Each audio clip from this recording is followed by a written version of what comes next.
Good morning, good afternoon, good evening, whatever time of the day you're watching this video. This is Dr. Eric drtangumonkem with iemapproach, where we inspire, equip, and motivate people to discover God's great potential in them, develop that potential, and deploy it. There is great potential in you, no doubt. God created you and endowed you with special abilities, and has a unique mission and purpose for you. I had to come live right now because somebody needs to hear this. Blaming, complaining, and making excuses is killing you. Blaming, complaining, and not taking responsibility has kept you where you are. Blaming, complaining, and making excuses is robbing you of the potential that is in you. Blaming, complaining, and making excuses is the reason you feel stuck, is the reason you are frustrated, is the reason you hate where you are, is the reason you hate your life, is the reason you feel as if the world is passing you by. Blaming, complaining, and making excuses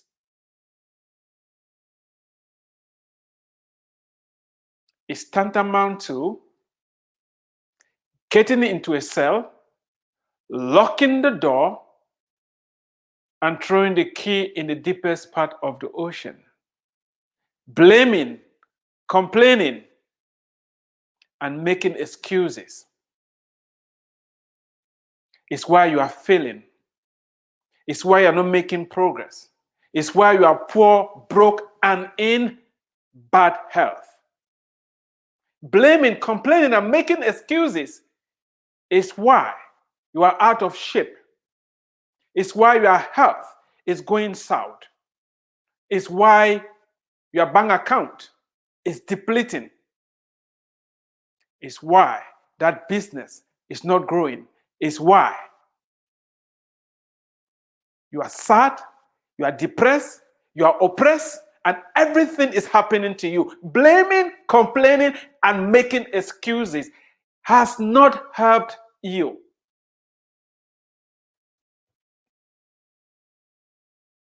Are you not tired and sick of being tired and sick? Are you not tired and sick of being broke? Are you not tired and sick of being unhealthy? Are you not tired and sick of being stagnant? Are you not tired and sick of not making any progress in your life? You will never make any progress as long as you have good excuses, you are blaming other people, and you are complaining. It doesn't matter what your complaint is. I am not saying you should refuse reality. It doesn't matter what your complaint is. It doesn't matter what your complaint is. As good as that complaint is, the complaint may be referring to what other people have done to you. The complaint may be in regards to where you were born. The complaint may be in regards to that bad boss, the terrible co-workers, systematic racism, systematic whatever. It doesn't matter what your complaint is. The only good thing the complaint is good at is keeping you where you are. Every excuse is good. Every excuse is legitimate. Every excuse is wonderful. Makes you feel good. Draws sympathy to you. How does the excuse help you move forward? How does the excuse help you win? How does the excuse change your situation? You know how you win? You look for a way.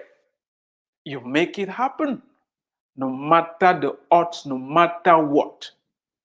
You quit. You quit. You quit making excuses. You quit blaming other people. You start taking responsibility. It is 100% on you. Where you are today, it doesn't matter what has happened to you. You made choices.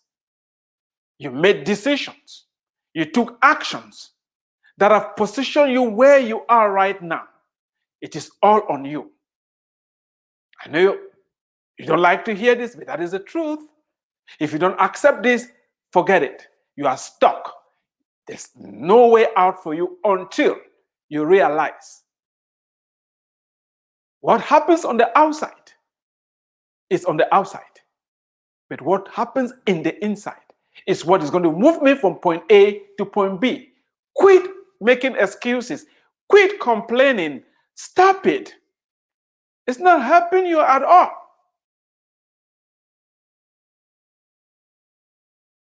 It's time to stop it.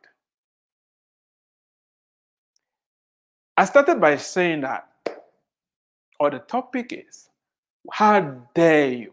How dare you put God in your pocket? How dare you? How dare you? I have a book here. I want you to get a copy and read it. This book and what I'm about to say is for Christian immigrants. Christian immigrants. Christian immigrants. This message is for you.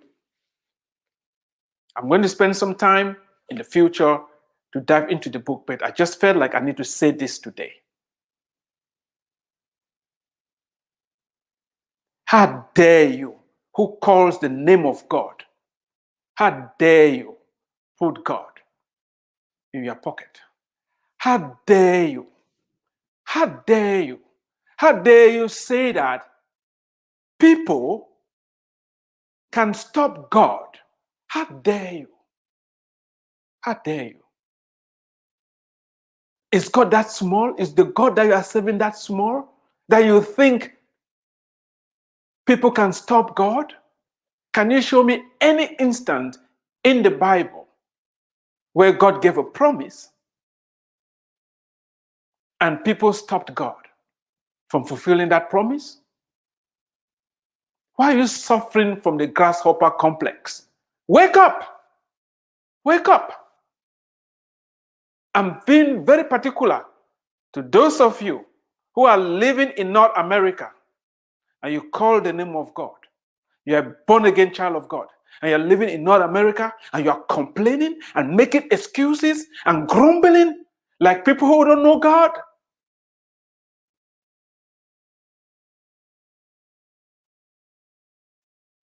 Let's rewind a little bit. Let's rewind a little bit. God promised the children of Israel that they were going to occupy the promised land. Moses sent out 12 people to spy the land. The 12 people came back, the 12 spies, and they said, yes, God promised that the land was going to be flowing with milk and honey. Sure, we went there, we saw the land, it was flowing with milk and honey. And we brought back some of the produce of the land. This is it here. Everything is in alignment. It is in alignment with what God told us the land is going to look like. God has not lied. But, 10 of them said, but. God did not tell us about the giants that we saw in the land. As if God did not know there were giants in the land. To make matters worse, these 10 spies said, we looked like grasshoppers before these giants. It is impossible. We cannot take the land. If we dare step in this grasshopper, these people are going to crush us as grasshoppers. Only Caleb and Joshua said, God has already said, we can take the land. Let's move forward and take the land. But the 10 other spies did what? They complained, they grumbled. And this spread into the entire population.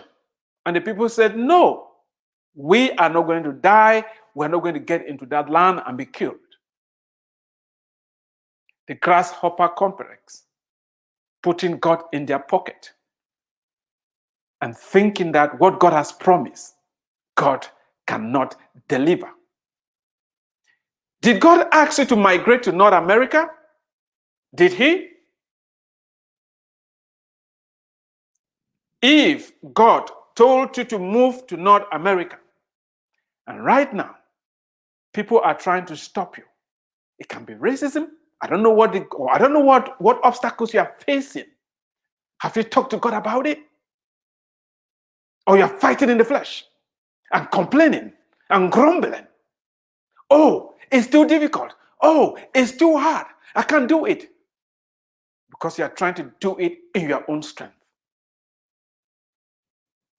If God brought you here, he is with you. Nothing can stop you because nothing can stop God. I want you to remember that. Quit complaining. Your problem is not the color of your skin. Your problem is not your accent. Your problem is not where you're coming from, because you have zero control over it. Your problem is that you've bought into a lie. You've allowed fear to dominate your life. Remember, God has not given us a spirit of fear, but of power, of a sound mind, and of love.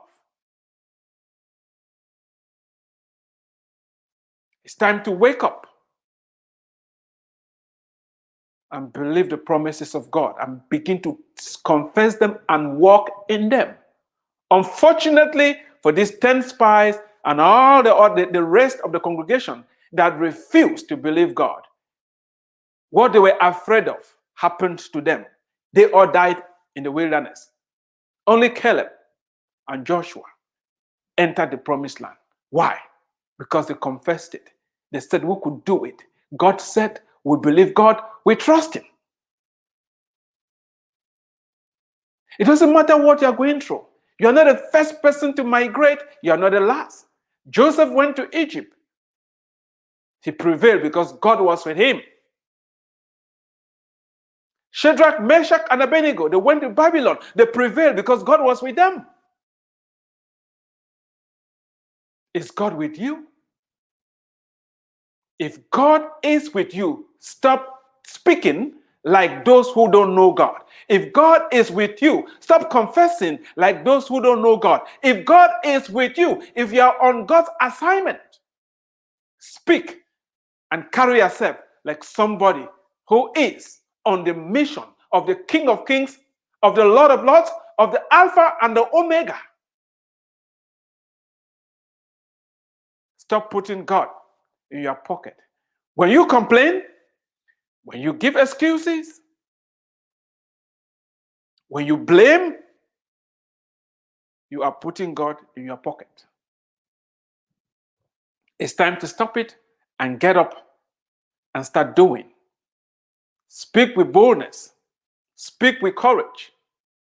We don't have the spirit of fear. And that is why without faith, it's impossible to please God. Please, don't tell me about the so-called reality. The reality of the 10 spies was the giants, but there was God's reality of the promise that God has given to them. It doesn't matter the condition on the ground. If you're complaining, if you're making excuses, if you're blaming, you've lost it. You are never, ever going to win until you change and realize that you have what it takes to win. And that you are willing to get up and fight. Yes, God has promised, but you have to fight. Start by the renewal of your mind. Stop believing the lies that have been told about you. And stop using those lies as excuses for not doing what God has called you to do. Nobody can stop God. Nobody can stop you.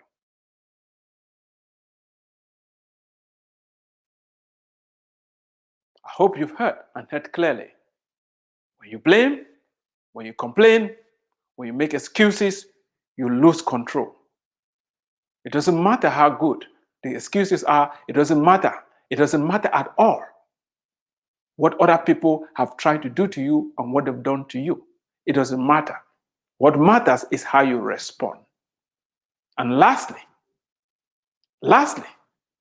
the things in life that you have zero control over. For example, your gender, where you were born, who gave birth to you, the color of your skin.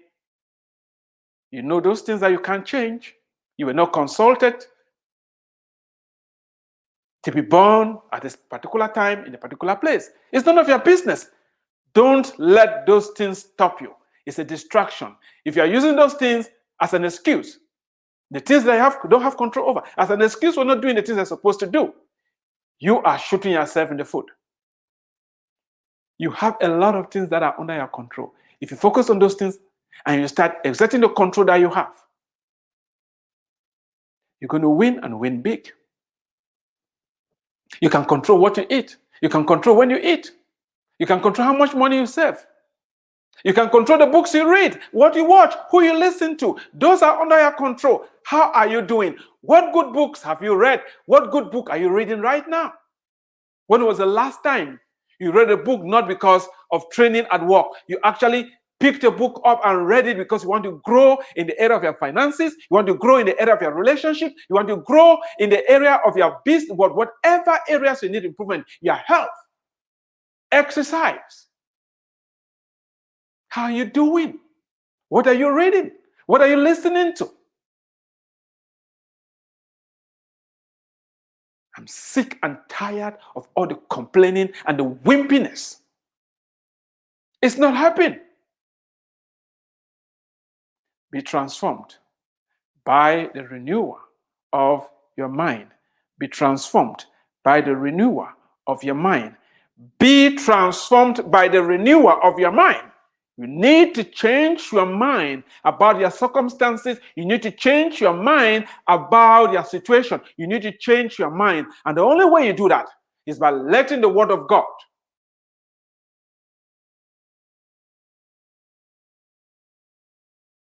define your mission and your purpose.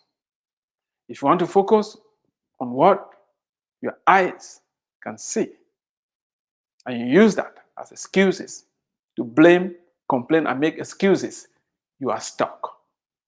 You will not enter the promised land. But if you choose to believe God's mission for you, speak it and walk in it, you will enter the promised land. Thank you for watching. Share this video. And I encourage you to get a copy of this book, Where is Your Home? The Call for Christian Immigrants to Engage in Mission Day. God brought you to North America because the need for God's kingdom to expand. That is your mission. We're going to get into this subject later on with time and talk more about it. God bless you. You have what it takes to win and to win big.